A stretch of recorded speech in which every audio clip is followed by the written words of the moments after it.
No. Lads, let's start with Chelsea Fulham. So this is how we're going to do it. VJ, we're going to let you kick us off with the Chelsea Fulham game, and then we're going to get everyone else's thoughts on the game, if you did get a chance to see it or not. But listen, VJ, tell us how that game went, the good, the bad, and the ugly. Talk us through the experience, mate. Yeah, what a strange game, I have to admit. I mean, it was a Friday night game, so it's a bit strange playing on a Friday. But after spending 600 million, absolutely killing the transfer window, winding up everybody that's a non-Chelsea fan. You know, we expected to walk into that game, as you say, crossing that white line, and it should have been 10-0 in the first 5 minutes, right? I mean, that's what we expected as Chelsea fans, and we were pretty disappointed when that didn't happen. Yeah, it's a strange one, really. In some ways, you know, you sort of think, well, you know, you're going to spend so much money, it should click straight away. But it didn't. It didn't click for us at all. Actually, we were not very good. It was the same old Chelsea with a bunch of new players. And okay, it was a better result than we had against Fulham last time. It seems like a point game now if you look at the weekend's fixtures. Yeah, I mean, that's sort of a very quick summary. Didn't go to plan. I'm hoping that when the players do gel, it will be a better performance. But the game itself was a big disappointment at the end of the day. Yeah. What about everyone else, guys? What are everyone else's views on this Chelsea game, man? Did anyone get a chance to watch it? BJ, Yeah, go on. That team they put out, BJ, is that the team everyone was expecting? Because you got a squad of what, like 50 players now? 3 short positions. Yeah, exactly. To be honest, you know, it's weird, isn't it? Because Ziyech shouldn't have even been playing, right? He should have been in Paris, right? So he was put straight into the squad. You know, you're kind of thinking, what's he doing there? I mean, one of the things when I saw the team sheet was, what's he doing on there? I mean, Mudryk did play, but he came on at half time. Apparently, he sneezed. He's got a cold or something, and he was taken off. You kind of wonder, well, why was he playing in the first place? Mason Mount ain't clicking. It ain't happening for him, right? At all. And there was just, I mean, Reece James. Okay, he's come back after injury. He's got to ramp up. So there was a few surprises in there. I mean, you know, if you talk about the back line, Thiago Silva is just a rock in there. He kind of picks himself. Badiashile, he's been a great signing so far. And Fernandes, I thought he had a good game. I think all eyes were on him. Conor Gallagher just tries way too hard for me, and Kai Havertz, it just looks like he can't be bothered. And I would love to sort of see Havertz dropped and play Fofana. Instead, I would have liked to seen him, although there's talk about him going on loan now for a year and a half. I'm not sure that's the right thing to do at this particular stage, since we haven't really got an out-and-out number 9 anyway. So no, at the answer to the question, it isn't the team that I would have wanted to see, and I don't think it's the team that we'll see in the next few weeks. But I think it was a mismatch of trying to keep people happy and trying to introduce some of the new players, as you say. There's quite a few signs since last week. Yeah, just look a bit haphazard, doesn't it? Like VJ, watch that game, right? And if you're Graham Potter, this guy's gone on a flight. He's gone to PSG. The deal's not been done. PSG said, "Don't ever darken our doorsteps again with your transfers." You got the world's most expensive midfielder sitting there, right? And quite frankly, the whole thing just feels like someone's pulled it together from a dartboard, right? Like, here's a Chelsea squad. Try and chuck as many darts as you can into it. And this is the team you've come up with. I mean, Mason Mount won't even sign a contract. So there's something fundamentally wrong, right, at Chelsea. So this is the bit where I think Potter's not good enough at this level. And, you know, there's already murmurings about him he's going to be gone. But yeah, you're right about Silva. He does pick himself, but he's a World Cup winner as well, you know. And there's a World Cup winner where you're lacking, even with all the spending, is up front. And I think that was evident against Fulham. So I think the irony is, swap Mitrovic for Havertz, you probably win that game 3-0. Yeah, exactly, and that's what Chelsea's been known on in the past years, right? You know, Diego Costa types, Didier Drogba types. You know, those sort of bullying number nines, right? Sort of grabbing the shirts and ripping defenders, to one side to score goals. And Kai Havertz just isn't that. I mean, he'll score a nice silky goal here and there, but most of the time, for 89 minutes, he doesn't look like he's even in the game. It's just a weird one. But you're right. I mean, I'm not sure. I mean, we spoke last week, and I said myself that Potter needs time, and I think that's still the case. You've got to give him the time to build the team and put the team together. He is one for nurturing young talent, and we have got all the players that we bought are very young, right? I mean, they're all sort of 19, 20, 21, 22 years old. So he's the guy for it, and I think that's the vision. But at the end of the day, I think that they are all sort of top talents of Europe and globally, actually, if we're sort of saying that. I'm not sure if Potter is the guy long term to sort of build that team that we need for success. I don't know if we need a sort of a bigger name manager to do that. I think that's my concern now after shelling out that much money. Yeah, I mean, the Ziyech thing just threw me, right? Because if you're a top level manager, you don't play Ziyech. Just because of what's happened, let alone anything else. And it doesn't matter how good you are. At that point, you start on the bench at best pace, right? Because for me, he's never a first starter anyway. Forget Fulham and forget any game. And, if that's the situation, that tells me Potter is probably weaker as a manager. And, somebody like Fergie wouldn't have done that. I think somebody like Mourinho wouldn't have done that.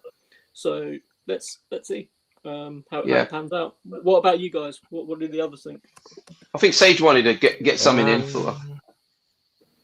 You know what? You guys have made really good points, and I agree with most of your points. But we're forgetting a key component here.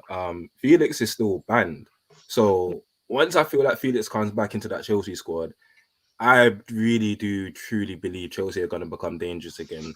I know what you're saying about Graham Potter. He doesn't seem to have the cojones to be that proper stepping stone manager to get to you guys to that level. But if you see what he's done with Brighton, I feel like we've got to give him time.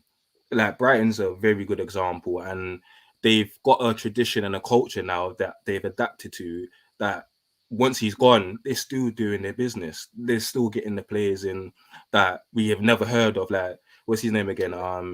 Is it Minotoma? Is it? I forgot how to pronounce his name. Yeah. No one's heard of this guy, but he's coming into the Prem, ripping it up. He's got a degree in dribbling. Do you know what I mean? So, and from what I saw in that Chelsea game, you guys didn't look strong up top. Like, Kai Havertz, he should have really scored. Like, I'm gonna tell you straight up, if Joao Felix was there, guarantee goal. Even though Felix had a little bit of a cameo, got himself sent off, but you can see what Felix is about. Do you know what I mean? And now that you guys have got players that will complement him, I really think Chelsea are going to be dangerous. And Enzo Fernandez's little cameo proves that he's a baller. Put him around certain players, Chelsea are going to be balling, and your defense is shoring up. You're not conceding as much as you was before. So with regards to like Graham Potter, I feel like you guys got to give him a bit of time, man. You've introduced about 7-8 players. They're not going to gel straight away. It's not going to happen. No way it's going to happen. Yeah. Are they going to give him time? I think they will. You know what it is? Like, I'm an Arsenal fan, and I saw what we had to go through with Arteta, and I do believe you got to give these sort of managers time, because you got to remember, Graham Potter wasn't a seasoned Premier League manager. He came from the Championship, so you got to give him a bit of time. And I don't know what's the relationship with the owner is, but I feel like he's just being told, yo, we're going to go sign this player. You're going to have to like control him and fit him into the team. So I don't think he has full control of the situation. So you got to give him a little bit of leeway. That's my only criticism in your comments. Yeah, I think that's true. I mean, Carragher was interviewing him on Friday Night Football, and he sort of alluded to that, right? He didn't say they're all my signings. He said they were club signings, and that tells you quite a lot. And he's there to coach those players, to bring those players up, to play in the system, as a team. So I think that's his role. He said it himself. He's very clear about he's the coach, and he's not the recruitment, team as such. And those are the people that sit behind the scenes. But I agree. I mean, we're talking about the game. We're talking about Chelsea Fulham Friday night. And yes, I expected us to win. I didn't expect us to smash it. But long term, yeah, I'm excited about the future and what Chelsea have on, resources available and what they're able to build. Whether it will be this season is yet to be seen, or will be, similar to Liverpool, probably writing off the season and go again next. I still think it's early for Chelsea to write off the season. Yeah, it's exciting, but the game was disappointing on Friday, that's for sure. Yeah, I agree.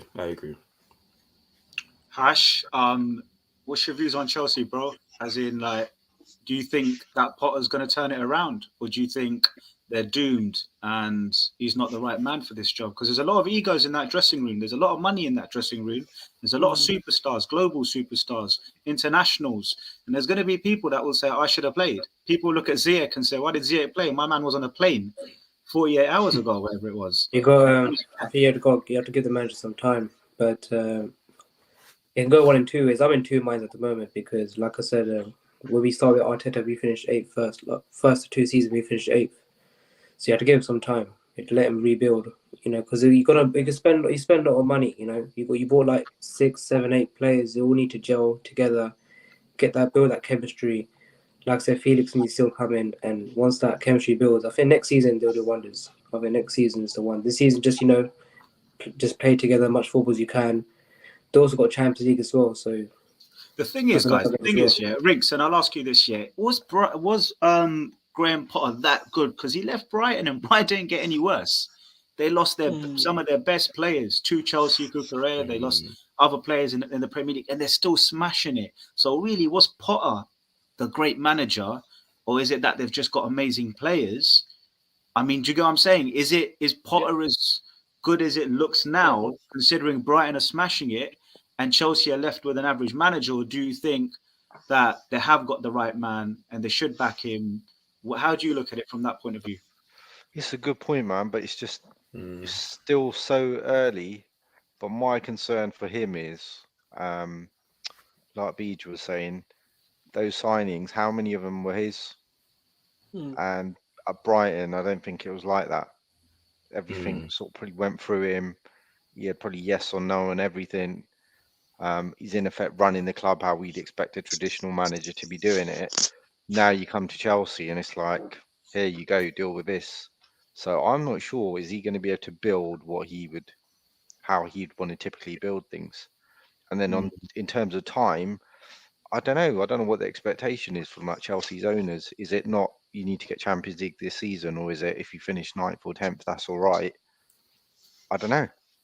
I'm thinking if you finish 9th or 10th, they're just going to go out, get a bigger manager. You know what I mean when I say bigger manager. Roman would have sacked him by now, man. 100%. Yeah, I don't know. Like, are they going to give him another 300 million in the summer? I don't know. Like, they might do, but if you look at the FFP rules, right, Josh, 8-year contracts. Most of these players are 20, 21 years old.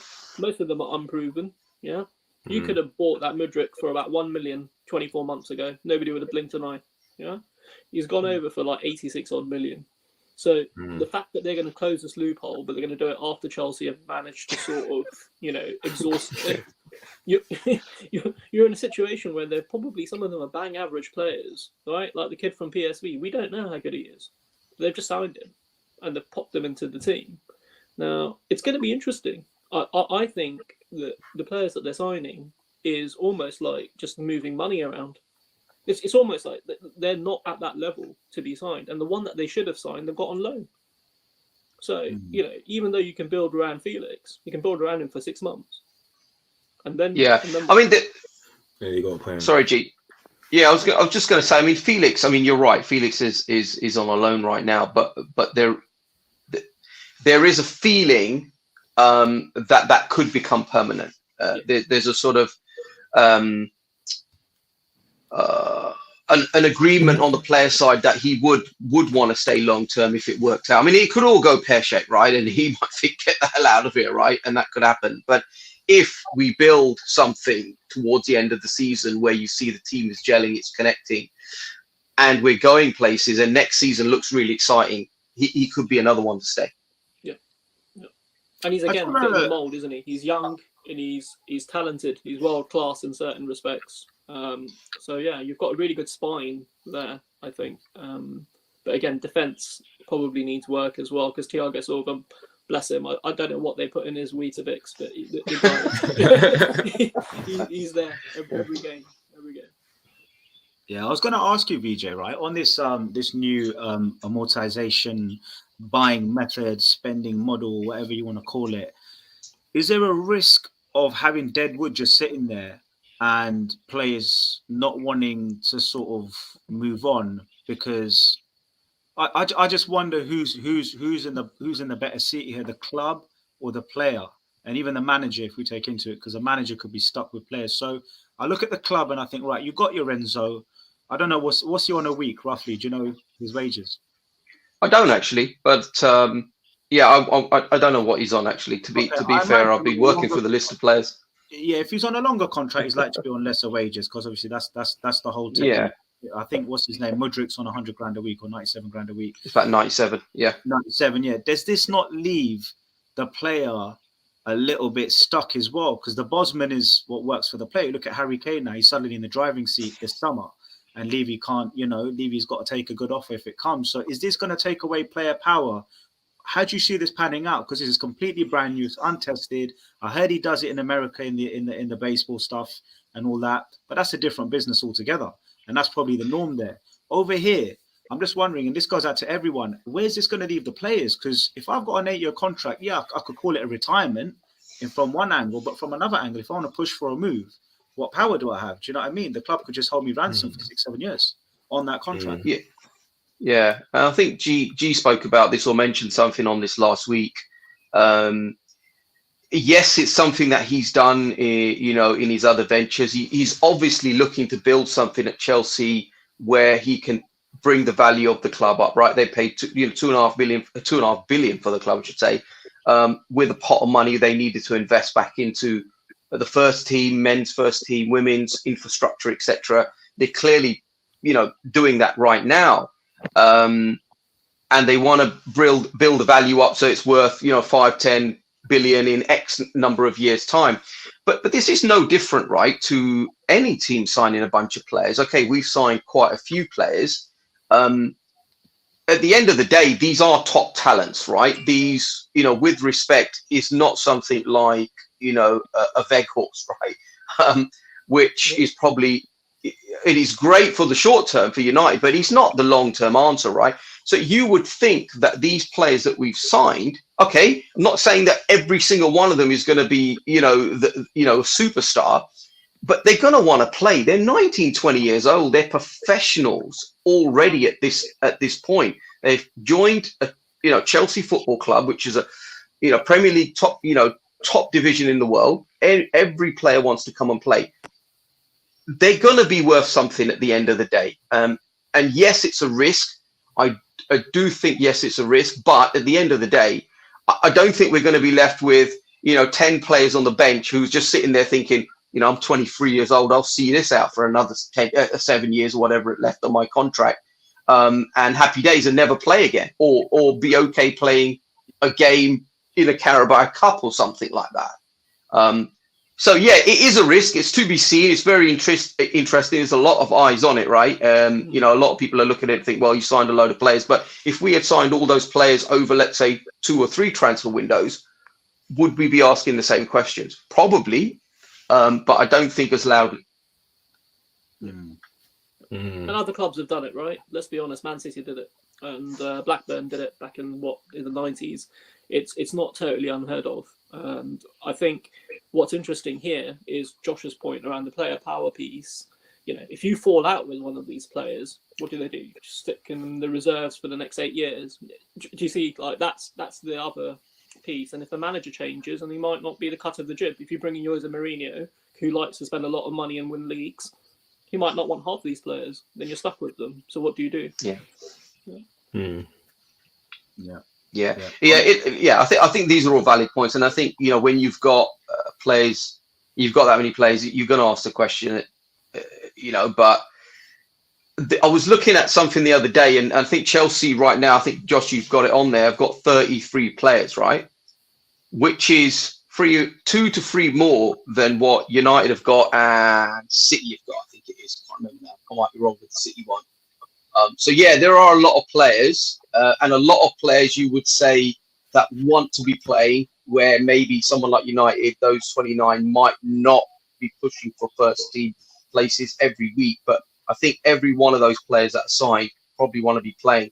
Equally, saying that, there are some discussions like David Fofana on there are going to be going out on loan potentially. So I'm not sure that all of them are signed to play this season or even next season. So there's some contingency there that they'll send. Contingency, I'm not sure that's the right word, but there's some sort of plan there that some of these players will go out on loan, and then will come back for the future. So that some of that cost is actually offset, but the players aren't sitting on the bench thinking, "Crap, I'm not playing this week again. This week again, etc." Yeah, Some of them can't fit. That's the Arsenal model, isn't it? So you look at Saliba, you look at Balogun right now, smashing it up in the in the French league. That's exactly their model, and they come back better players for it. So. Yeah, it can work. Imagine Rinks, you're looking at this and you're crying, bro. Look at the money on that page, man. I was going to say half these players can't play in the Champions League, can they? Because there's only so many spots. No. They only got 3 season, spots. Correct. Yeah. They only got 3 spots. Yeah. So Felix, Mudryk, and who's not going to play in the Champions League? Well, I think it'd be easier to tell you who will play, right? So Felix is in, Fernandes is in, and Mudryk. So those are the 3 that go in for this season. And Aubameyang's been dropped. Is it? Wow. Yeah, he's been dropped. That's actually true. Is that actually true that he's been dropped for the? Yeah, he's been dropped. Dropped from the Champions League squad. Yeah. They've been replaced. Yeah. Upgraded. Yeah. Wow. Arteta's right all along then. Well, I think Arsenal. Yeah. Well, I mean, a lot of Arsenal fans were sort of saying, I told you so, right, on Twitter. So, yeah, they were quite happy with that. Yeah, Todd Bowley's a madman, isn't he? He's like he's in a casino a bit, He's like a bit of a gambler, isn't he? He seems very over-decisive. It's almost like he's football manager for him, I don't know, man. It's mad what he's doing, and I'm loving it. It's entertaining. I just worry. Well, I don't worry too much. I don't do sleep. But is this going to leave Chelsea? I was going to say. Is he going to leave Chelsea in a place where in 3 years they're sitting there going, "Shit, we just overdid it." Look at Arsenal's approach. Liverpool yet to decide their approach. Chelsea have got a brand new approach. They know that they're not, there's no like ifs and buts. They've put it out there. This is how we're going to do it. We're going to change the game up. We've got balls. We're innovating. We're finding loopholes. We're doing everything possible to get back in the top 4. So I respect the whole ballsy attitude of Todd Bowley. Totally respect that, the way he came in and bought the club. But what I'm not sure about is who's making the final decision. And if it's Todd Bowley, man doesn't know about English Premier League. I hope he's got a left and right next to him. I don't know. He sacked obviously Czech and the lady that was there, right? And they were like Chelsea through. So who are his left and rights? Because I know you brought in Potter and his 2 assistants or the recruitment guys from the coaching setup and the scouting network. But is there a soundboard? Does this man have a soundboard upstairs where someone says, yo, Todd, calm down? It's like he's the Putin of the Premier League. Is anyone there talking to him? Relax. Yeah. There is, right? I mean, I don't think he's going out and think, right, I'll go shopping today. I'll buy that player, I'll buy this player, etc. He's certainly a hard negotiator, and there is a team around him, I'm guessing, he's consulting with. But, it's a bit like Abramovich, when he came into Chelsea and started spending money, right? He sort of brought a revolution to the Premier League where you had to invest to keep up, and the likes of City and Arsenal, and they've all been invested in their squads heavily, and you've seen these massive transfer fees. I have to be honest, I do find it a little bit uncomfortable that the club that I support is spending a lot of money because of all the things that we've discussed, and the amount of money that sort of spoken about sometimes just feels like monopoly money, right, at the end of the day.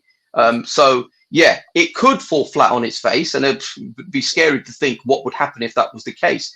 But equally, if it works, I wonder if clubs will be forced to go out and spend in the same way, and I don't know if the loopholes will be found anymore. But yeah, but the other thing as well, has already been said in the show is that these loopholes are being closed. So I don't think we're going to see these types of a huge amount of money being paid for players or at least in that small space of time, you know, a particular window. Beach, all those players though, right? So when City started doing it, I mean, I'm talking about right at the start, not the second or third wave. And when Chelsea did it first time round, or even Blackburn, all the players they bought, everyone knew they were going to go straight in the first team. It was like almost every purchase was like, yeah, that's an upgrade, that's an upgrade. Those list of players, how many of those are like, from a Chelsea fan perspective, is it, yeah, that's our new centre back, that's our new, or how much of it is just unknown? Yeah, I think that's actually a really good question. And if you sit down and say, well, all the players that we signed, which one is the first choice? I don't think we could answer that question right now. And even if you we got Graham Potter on the stream, he wouldn't be able to tell us either, because I don't think any of these players in that respect are even tested or put through their paces. I think there's a few there, right? You know, the players like Mudryk, Felix, and Fernandes. I think those ones are shoe-ins right now. Badishili at centre back, he seems to be a much more a better pick than a Koulibaly right now. So I think 4 of those out of what we signed definitely are our first choice players. But you know, that could change. And to be fair, those are the bigger money signings at this point. But you've got people like, you know, the graphic on screen shows Wesley Fofana. He's still got to come back, right? So where does he fit into all this? And then you've got Cucurella. Where does he fit into all of this? You've got Ben Chilwell that was on the bench the other day. He came on for a few minutes the other day. He would be first choice, and Reece James on the other side. So there's a lot of spaces, and it's good to have competition, right? You can't just have one place, you know, for each position. I mean, that's not healthy either. We've seen that with James. You know, he goes off injured and it's game over. So yeah, I think those 4 players that I mentioned would be first choice. Others up for debate.